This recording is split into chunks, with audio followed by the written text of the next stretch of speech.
The vicious rumors about Astraea offend our most basic sense of respect for God's name.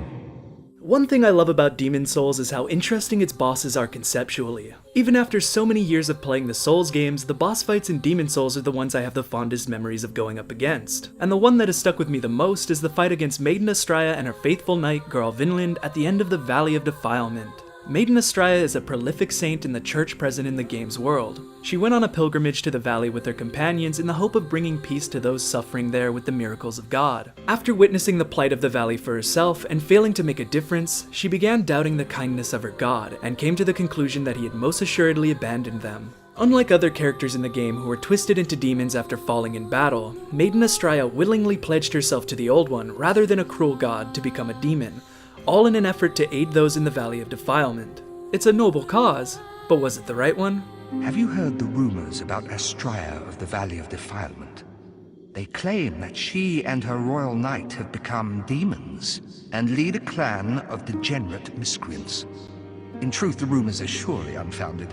There are all sorts of wrongdoers down there who would think up such nonsense.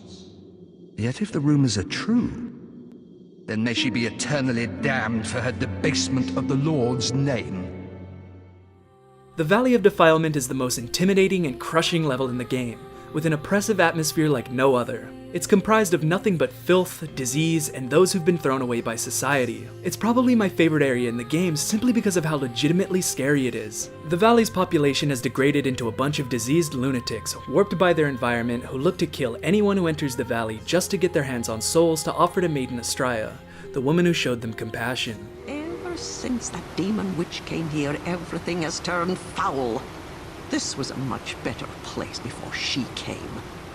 I was the apple of every man's eye. You're here to rid us of it, aren't you? Well, don't show it any mercy.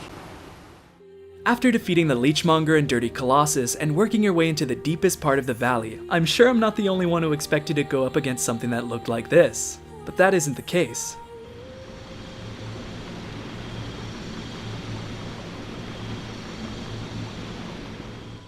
Unlike any other boss in the game, Maiden Astraea doesn't wish to fight you. As the battle proceeds, she begs for you to leave peacefully. She won't attack you, she just sits there. The only thing that stands in your way is her knight, Girl Vinland, who will defend her to the death, and even he won't attack you unless you try to push past him. This fight defies your expectations and contrasts heavily from everything you've seen in the valley thus far. The Leechmonger and Dirty Colossus are just mindless destroyers, while Astraea seems to be the same person she was before becoming a demon.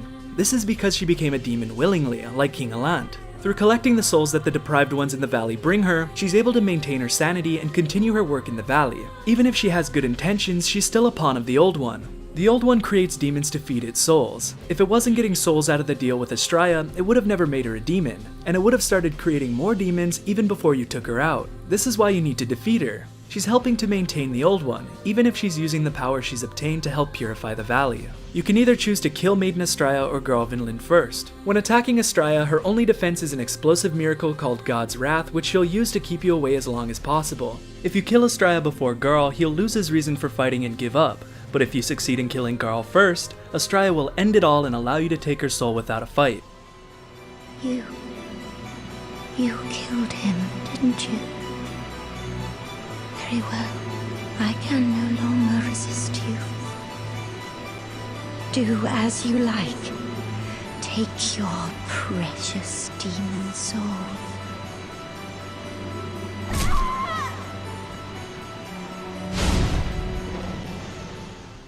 It's a bittersweet victory. You had to do what you did, but it doesn't change the fact that Astraea and Girl weren't out to cause harm like the other demons in the game. I've heard people speculate that Astraea is actually evil, but pretending to have good intentions to get the people of the valley to bring her souls. I think this speculation is cool, but I really don't think she would have laid down and died the way she did if she was just putting on a facade. You obtain the pure blood demon soul from Astraea, which is referred to as the most impure soul in the game. The description for the Death Cloud spell that you can create from it gives this explanation for why. It is natural that those who take in all that is impure are themselves the most impure of all. Astraea tried to do some good by taking in the impurity of the Valley of Defilement, but was only able to do so by helping to sustain a larger problem. With the Old One still around, there would only be more suffering in the world, so by taking Astraea's life and putting a stop to the Old One, you're doing more good than she would have been able to do on her own. Thanks for watching, everybody.